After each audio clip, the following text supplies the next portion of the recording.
Reclaim Dunbar, reclaim Dunbar in our communities. Reclaim and restore. I say today, reclaim Dunbar. I say it again, reclaim Dunbar. Today, I make a call to community and scholar activists alike to reclaim Dunbar in historic communities of color. What does it mean to reclaim? Well, according to Webster's dictionary, reclaim means to rescue from an undesirable state, to also restore to a previous natural state, to demand a return of, and to reclaim the possession of. So today I say reclaim Dunbar.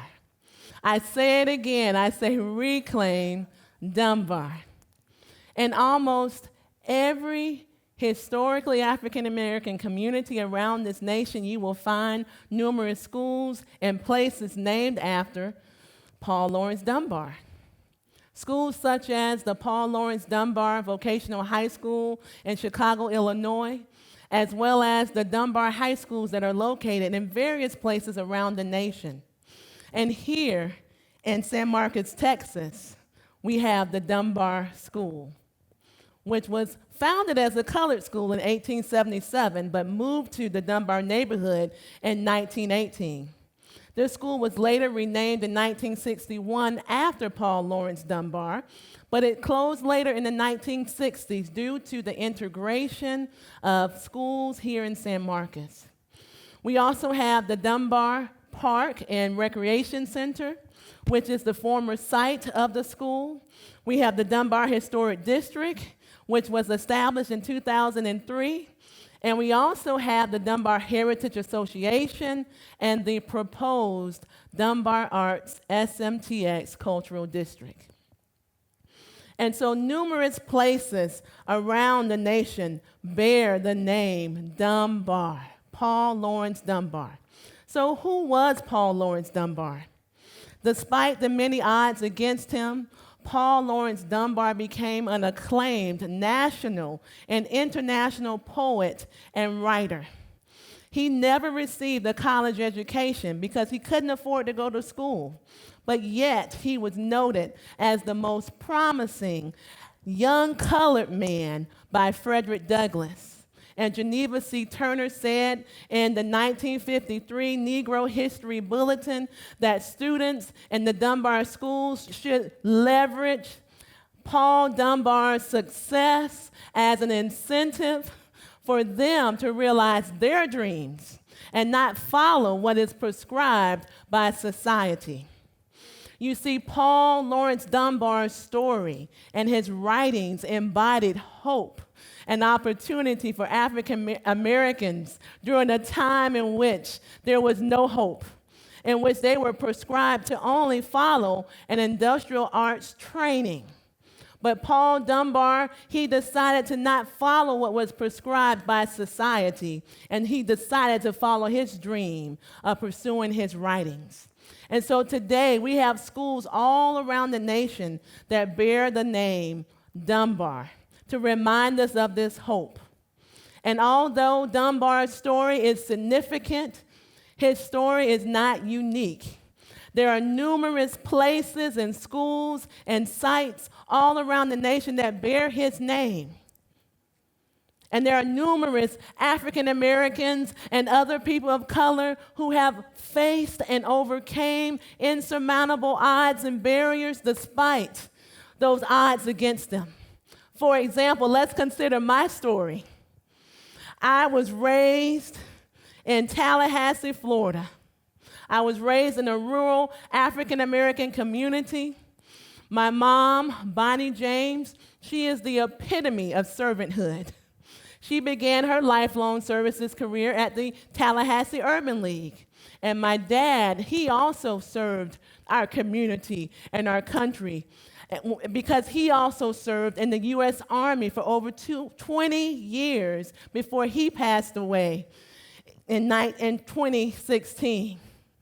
And so my parents, along with my maternal great-grandmother, instilled in me a strong Christian faith that I stand on when I face insurmountable odds and barriers. And they also taught me the importance of pursuing a college degree to achieve a better quality of life.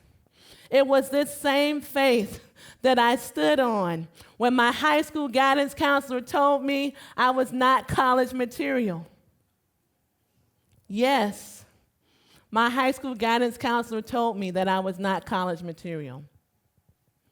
And as I have reflected on my high school experiences, and I've wondered, why did that high school guidance counselor tell me that I was not college material? I have wondered and I have pondered the fact that, was it because I am a black female?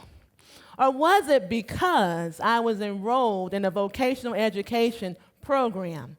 And the research tells us that historically, vocational education has been a dumping ground for low-income and minority students. You see, I was enrolled in the first comprehensive high school, which integrated a 4-year vocational education program along with college preparatory programs. And so I was enrolled, specifically, I was enrolled in the business technology program, which afforded me the opportunity to gain experience with the electronic typewriter, as well as MS-DOS and the floppy disk. And so based on that very limited experience with computers, I convinced myself that I'm going to be a computer engineer. I said, you know, I love computers and I want to improve my quality of life.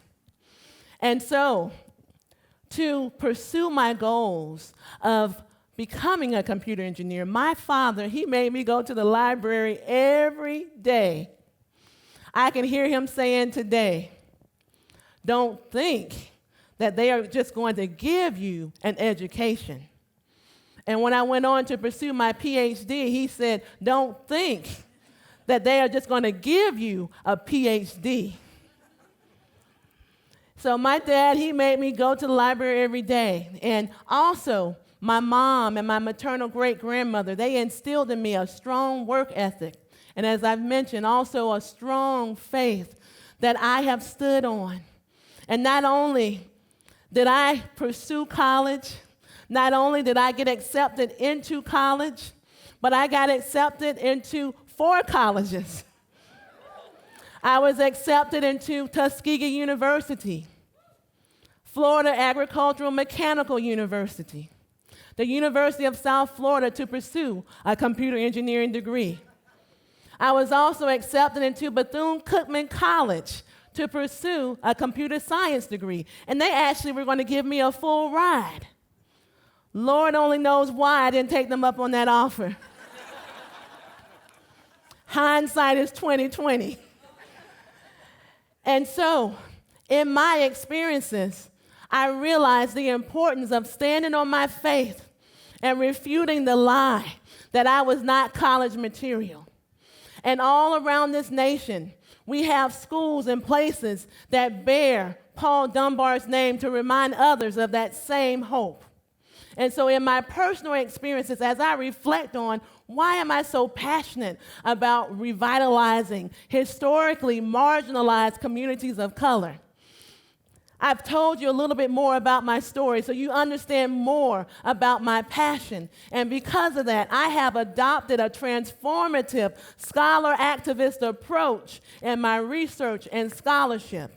I often engage in community-driven activities and initiatives because of this, such as the restoration of the historic First Baptist Church, restoration project here in San Marcos, Texas.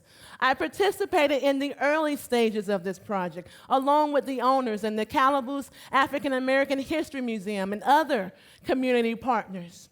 And as a part of this project, I realized an opportunity that we had to reclaim Dunbar.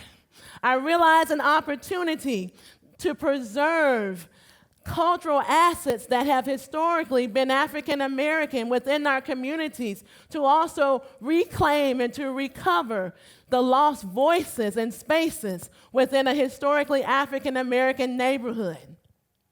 The reason why this project is so critical is because some community members have expressed the idea and the notion of completely erasing the history of African Americans in San Marcos. And for this reason, I emphatically named this project, this initiative, Reclaim Dunbar, to give us an opportunity to reclaim those lost voices and spaces within this historic community of color. In addition to pursuing a cultural district designation, I also initiated a research project at Texas State to discover and to explore the counter-life stories of the current and former residents of this community, to understand what were some of the factors that influenced the out-migration and some of the factors that influenced the demolition of previous cultural assets within this community.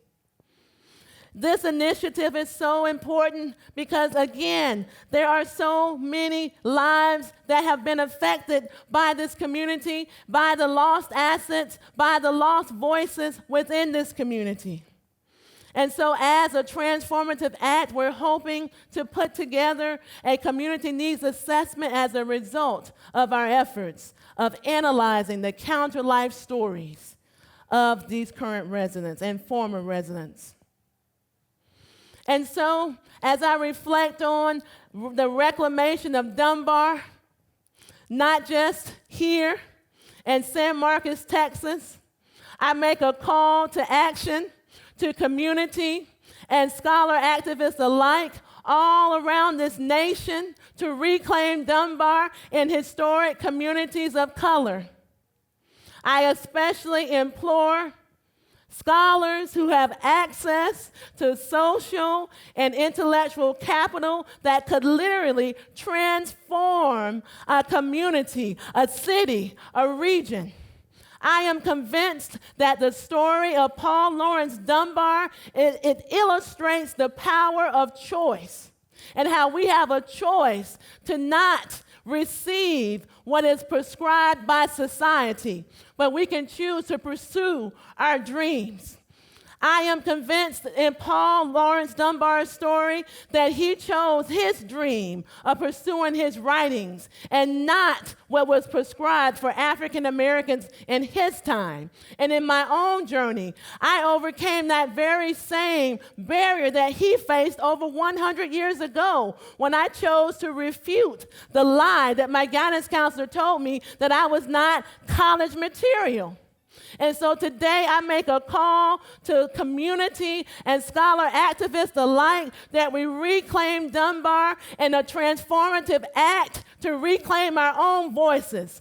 For I am persuaded that the reclamation of Dunbar and every community of color throughout this nation will not only change the trajectories of youth and people of color for generations to come, but also it will preserve the prosperity as well as the lost assets and the lost voices of those within these communities.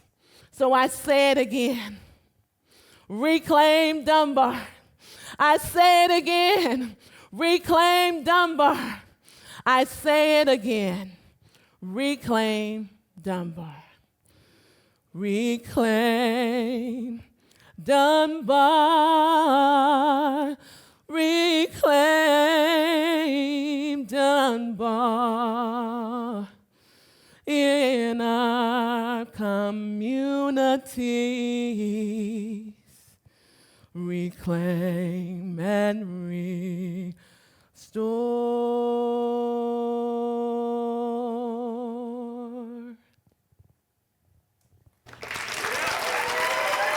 Thank you. Thank you.